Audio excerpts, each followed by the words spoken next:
राजस्थान के झालावाड़ जिले के मनोहर थाना ब्लॉक स्थित पिपलोदी सरकारी स्कूल में शुक्रवार सुबह एक दर्दनाक हादसा हुआ, जिसमें स्कूल बिल्डिंग की छत गिरने से 7 मासूम बच्चों की जान चली गई और 28 अन्य बच्चे घायल हो गए, जिनमें से 9 की हालत गंभीर बताई जा रही है। हादसे के वक्त स्कूल में बारिश हो रही थी और प्रार्थना सभा के लिए सभी बच्चों को स्कूल के ग्राउंड में इकट्ठा करने की बजाय एक कमरे में बैठा दिया गया था ताकि वे भीग न जाएं। इसी दौरान अचानक कमरे की छत ढह गई और उसके नीचे 35 बच्चे दब गए। हादसे की भयावहता का अंदाजा इसी बात से लगाया जा सकता है कि मलबा हटाने के लिए ग्रामीणों को खुद आगे आना पड़ा और उन्होंने बच्चों को तुरंत बाहर निकालकर अस्पताल पहुंचाया, लेकिन तब तक 5 बच्चों ने मौके पर ही दम तोड़ दिया था और 2 ने इलाज के दौरान आखिरी सांस ली। मृतकों की संख्या बढ़ने की आशंका के बीच मुख्यमंत्री भजनलाल शर्मा, प्रधानमंत्री नरेंद्र मोदी और राष्ट्रपति द्रौपदी मुर्मू ने इस घटना पर गहरा दुख व्यक्त किया है। हादसे के समय स्कूल के 2 शिक्षक भी परिसर में मौजूद थे, लेकिन वे छत गिरने के वक्त बाहर थे और सुरक्षित बच गए। छात्रा वर्षा राजक्रांति ने बताया कि छत गिरने से पहले कंकड़ गिरने लगे थे, जिस पर कुछ बच्चों ने बाहर खड़े शिक्षकों को सतर्क किया, लेकिन उन्होंने इस पर कोई ध्यान नहीं दिया और कुछ ही क्षणों बाद पूरी छत भरभरा कर गिर गई। यह लापरवाही अब एक बड़े सवाल के रूप में उभरकर सामने आई है।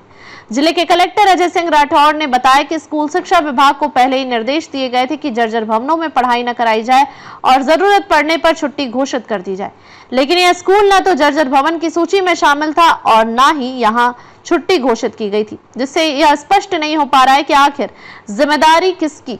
हादसे के वक्त स्कूल की इमारत में 71 छात्र मौजूद थे और 7 क्लासरूमों वाले इस सरकारी स्कूल की इमारत की हालत पर पहले से कोई संज्ञान नहीं लिया गया था। ग्रामीणों का आरोप है कि प्रशासनिक लापरवाही और शिक्षकों की अनदेखी ने बच्चों की जान ले ली। हादसे के बाद मौके पर अफरा तफरी मच गई।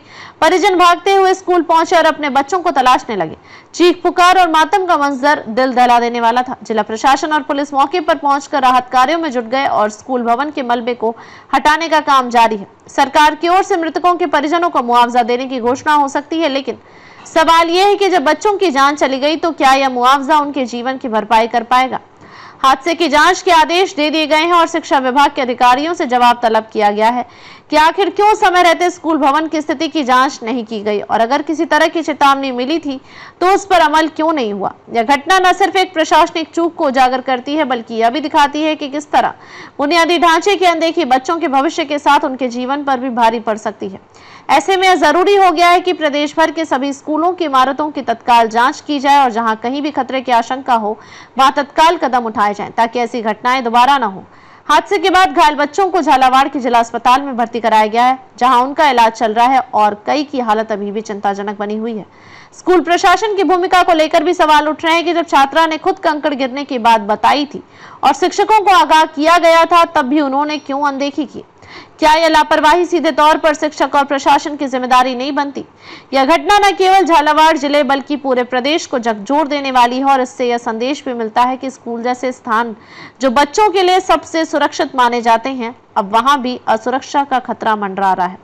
यह हादसा एक चेतावनी है कि अगर अब भी शिक्षा और संरचनात्मक सुरक्षा को गंभीरता से नहीं लिया गया तो भविष्य में ऐसे और भी भयावह हादसे देखने को मिल सकते हैं। मध्य प्रदेश के सागर के शाहपुर में भी पिछले वर्ष ऐसे ही शिवलिंग निर्माण के दौरान एक दीवार गिरने से 9 बच्चों की दर्दनाक मौत हो गई थी। सवाल ये है कि भारत में मासूम बच्चों की इस तरह से जिन शासन और प्रशासन के लोगों की लापरवाही से इन हादसों में जान जाती है, उन शासन और प्रशासन के जिम्मेदार लोगों पर क्यों गैर इरादतन हत्या का केस दर्ज नहीं किया जाता। क्या जनता के खून पसीने की मेहनत की कमाई में जो टैक्स सरकारी खजाने में जमा किया जाता है, उससे मिलने वाला वेतन और अन्य सुख सुविधाएं शासन और प्रशासन के जिम्मेदार अधिकारी और कर्मचारियों सहित जनप्रतिनिधियों को इस तरह लापरवाही पूर्वक गैर इरादतन बच्चों की जान लेने के लिए दिया जाता है। खबर को शेयर फॉरवर्ड कर पूरे विश्व में पहुंचाकर विश्वगुरु भारत में सहयोगी बनकर बिना वर्दी के सैनिकों की तरह आप भी अपना कर्तव्य निभाइए।